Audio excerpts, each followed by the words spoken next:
Good morning. It's good to see you on this Friday morning. Hope you are well. Hope your week has been good. Hope you have good plans for the weekend. I'm excited about this weekend here in Starkville. We've got big plans Sunday for worship. We are looking forward to start a new series talking about why church matters, why this whole thing matters. We got our college lunch. We're going to feed lunch to all of our college kids here at State that all want to come over. Hope to have a good crowd full of college kids for a free meal. And I mean, talked about why we think this whole church thing matters, why it's worthwhile to wake up early and drive down the street to come to church. And I think it's a good message for us as adults to think about too, why this all matters.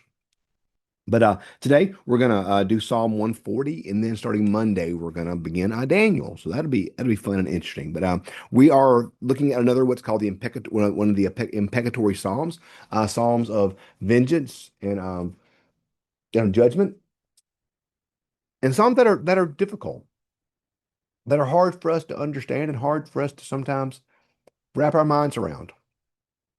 We did 109 yesterday, and it was challenging. Today we're going to look at 140, and it's equally challenging. Another one of David's. So let's read Psalm 140 today. Deliver me, O Lord, from evildoers. Protect me from those who are violent, who plan evil things in their mind and stir up wars continually. They make their tongue sharp as a snake's, and under their lips is the venom of vipers. Guard me, O Lord, from the hands of the wicked. Protect me from the violent, who have planned my downfall. The arrogant have hidden a trap for me, and with cords they have spread a net. Along the road they have set snares for me. I say to the Lord, You are my God. Give ear, O Lord, to the voice of my supplications. O Lord, my strong deliverer, you have covered my head in the day of battle. Do not grant, O Lord, the desires of the wicked. Do not further their evil plot. Those who surround me lift up their heads. Let the mischief of their lips overwhelm them. Let burning coals fall on them. Let them be flung into pits, no more to rise. Do not let the slanderer be established in the land. Let evil speedily hunt down the violent. I know that the Lord maintains the cause of the needy and execute judgment for the poor. Surely the righteous shall give thanks to your name. The upright shall live in your presence. Another psalm where we see, to me, it's verses 10 through 11 that really kind of hit at it. We do see some other pieces of judgment. Earlier on, let the mischief of their lips overwhelm them in verse 9. Um, but it is like I said, verse 10 through 11, where David writes, "Let burning coals fall on them, let them be flung into pits, no more to rise. Do not let the slanderer be established in the land. Let evil speedily hunt down the violence." These once again, these are psalms that are not easy to hear, and that really do.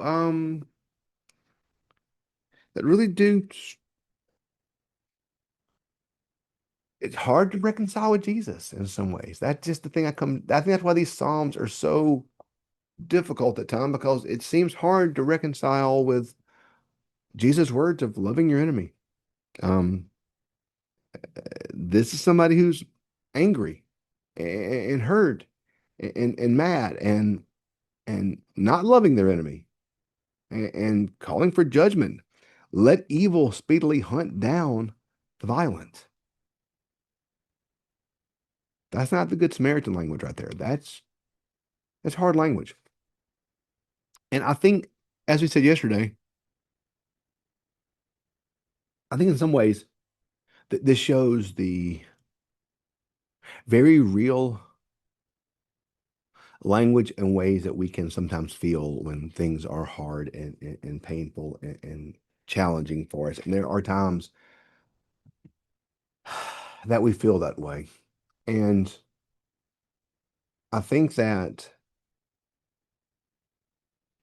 this is just another place where the psalm gives voice to our anger and to our betrayal, and gives us language maybe that we should not aspire to, but gives us language that names how we feel sometimes. Because the reality is we are going to feel these ways sometimes, and I think there is. I, there's a line from one of the Batman movies, Batman Begins, which is one of my favorite superhero movies. And there's a line where Batman, spoiler alert for a movie that's almost 30 years old now. Um, there's a line where Batman has the chance to kill his enemy, and he doesn't. But then he says, "I'm not going to kill you, but I don't have to save you." And then he escapes as the train crashes. I think in some ways the psalm is not. It's basically saying, "Lord, let them have what they have dished out." For me, this almost this is one of those passages that if we allow can lead into us having a belief linked to karma and we something I believe strongly is that we Christians we do not believe in karma. Karma is you get what you deserve. You've done these things and the universe gives back to you what you've done. And you get what you deserve. You get what's coming to you. And we don't believe that as Christians. That's not what we believe as Christians. We believe in grace.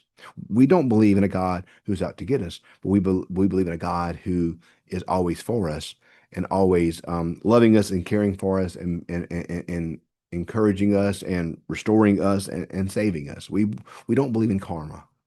Karma's work based. Karma says you do A, you're going to get B. No, and you read the Gospels, and that's not how it works.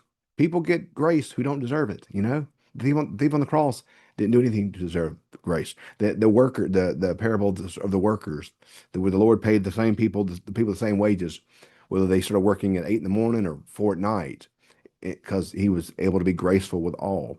We as Christians do not believe in karma, which is a works-based thing where you get what you deserve. We believe in grace.